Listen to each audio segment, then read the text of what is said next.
បាទសួស្តីបងហើយនេះគឺជាវីដេអូបង្រៀនបងពីរបៀបក្នុងការធ្វើការ connect website របស់បងទៅកាន់ Telegram Shop អញ្ចឹងបងគ្រាន់តែចូលទៅកាន់ Telegram Shop របស់បងមកបន្ទាប់មកបងនឹងឃើញក្នុងការណែនាំគេអញ្ចឹងទីមួយគេដាក់ Welcome to គ្រប់គ្រង Telegram Shop ហ្នឹងទៅអញ្ចឹងរបៀបប្រើប្រាស់ចុចពីលើ Get Start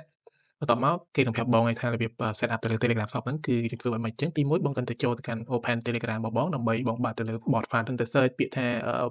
folder bot ហ្នឹងទៅអញ្ចឹងខ្ញុំគ្រាន់តែចូលទៅកាន់ Telegram របស់ខ្ញុំវិញខ្ញុំអាច search bot folder វិញហ្នឹងខ្ញុំ search ថា bot folder ខ្ញុំឃើញ bot folder ដែលខ្ញុំដែលជា bot របស់ Telegram អញ្ចឹងបងគ្រាន់តែ search ទៅទីពីរនេះគេឲ្យបងធ្វើការ start chat with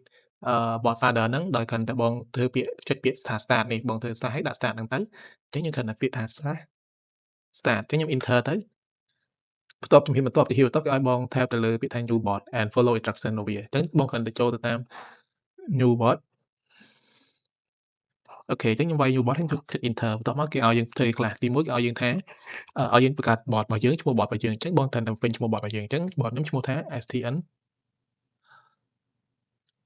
store ទិញចុច enter អូខេអញ្ចឹងបងគ្រាន់តែបង្កើតទៅលើ username bot ហ្នឹងមួយទៀតខ្ញុំដាក់ថា username ហ្នឹងបងអាចដាក់បានខ្លួនឯងបានខ្ញុំដាក់ថា user អឺ STN store notify ហើយដាក់ bot ហ្នឹងចុះទិញចុច enter អញ្ចឹងនោះវានឹងបាន token មកហើយអញ្ចឹងបងអាច copy លើ token ហ្នឹងបានពី firewall ទីមួយគឺបងត្រូវតែពេញឈ្មោះ shop របស់បងនេះទីពីរគឺបងត្រូវយក username ដែលបងបានបង្កើតមុនហ្នឹងមិញហ្នឹងក៏ដូចជា token ដែលបង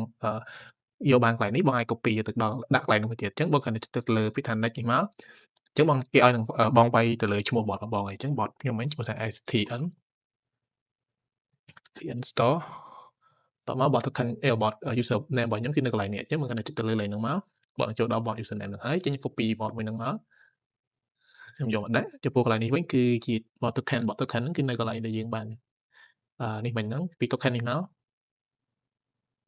អូខេអញ្ចឹងរួចរាល់ជាការស្រេចខ្ញុំគ្រាន់តែចុច next ទៅអូខេបងអញ្ចឹងនៅពេលដែលបងធ្វើការ set up រួចរាល់វានឹងដល់កន្លែង config នេះអញ្ចឹង config នេះជាទូទៅគឺយើងមាន default ឈ្មោះហាងរបស់បងដូចជា comment response ទៅកាន់ភ្ញៀវវិញបងអាចដូរបានខ្លួនឯងអញ្ចឹងបើសិនជាបងដូរទេបងគ្រាន់តែចុច next ទៅអញ្ចឹងពេលបងចុច next ហើយបងនឹងមកដល់កន្លែងនេះគឺជាកន្លែង set up complete ហើយអញ្ចឹងពេលដែលបង set up complete បងគ្រាន់តែចុចពាក្យ get start ទៅបងនឹងដល់ទៅក្នុង dashboard ដែលបងធ្វើការ set up Telegram អញ្ចឹងបង set up Telegram ហើយប៉ុន្តែ Telegram របស់បងគឺអត់ទាន់មានទៅលើ logo ដូចជា description ហើយហ្នឹងបងអាចមើលខាងក្រោមនេះដែលបងអាចដាក់បានដូចជាមាន tab comment response របស់បងហើយក៏ដូចជាបើបងមានជាក្រុមបងអាចដាក់ក្រុមរបស់បងបានក៏ដូចជា Telegram channel បានដូចគ្នាអញ្ចឹងឥឡូវខ្ញុំបើក Telegram វិញអញ្ចឹងបងចូលមកតាម Telegram វិញមកកន្លែងbot folder ដែលបងបានបង្កើត bot របស់បងមិញហ្នឹងអញ្ចឹងបងចុច open មកបងជ្រើសរើសឈ្មោះ bot របស់បងបានបង្កើតមុនហ្នឹងអូខេខ្ញុំចូល edit info តោះបងអាចដូរបាននៅកន្លែងនេះក៏ដូចជាបងអាចដាក់ទៅលើ description ក៏ដូចជាបើរបស់ bot របស់បងអញ្ចឹងខ្ញុំដូររូបភាពសពរបស់ខ្ញុំ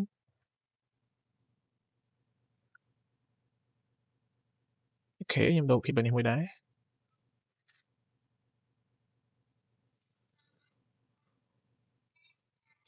អូខេអញ្ចឹងមកដល់កន្លែងនេះខ្ញុំអាចដូរ description របស់ខ្ញុំបានទេដោយសារតែខ្ញុំ copy ផាសហើយខ្ញុំតាមចូលមក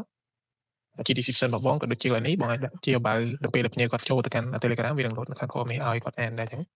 ខ្ញុំ copy ផាសដូចគ្នាខ្ញុំ update មកអូខេហ្នឹងហើយបន្ទាប់មកកន្លែងនេះគឺខ្ញុំអាចចូលទិញបានហើយអញ្ចឹងខ្ញុំគ្រាន់តែ click mini app មួយទៀតខ្ញុំគ្រាន់យក URL នេះ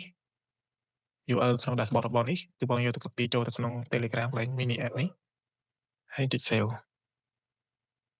តោះចេញទៅវិញអញ្ចឹងខ្ញុំចង់ order ទៅកាន់ bot វិញខ្ញុំចូលទៅកាន់ bot វិញខ្ញុំ message អូខេអញ្ចឹងនេះទម្រង់bot របស់យើងនេះដែលបានបង្កើតមុនហ្នឹងគឺឈ្មោះ STN សរបស់ហ្នឹងហើយក៏ដូចជា description នៅកន្លែងនេះអញ្ចឹងបងគ្រាន់តែចុច start ទៅតោះមកគេនឹងដាក់ពាក្យថាស្វាគមន៍ STN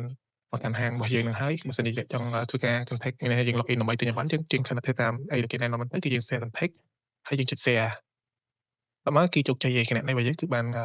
ចុះឈ្មោះហើយអញ្ចឹងបងគ្រាន់តែចូលទៅកាន់ហាងនេះមកហើយបងចុចពាក្យ link នេះទៅថាភ្ញៀវរបស់បងនឹងអាចចូលទៅកាន់ website របស់បងដើម្បីគាត់ធ្វើការទិញអីវ៉ាន់បានគ្នាបងអញ្ចឹងនេះគឺជា Telegram shop របស់យើងបងអាចធ្វើការ connect ពីកាន់ dashboard មកកាន់ Telegram shop បាន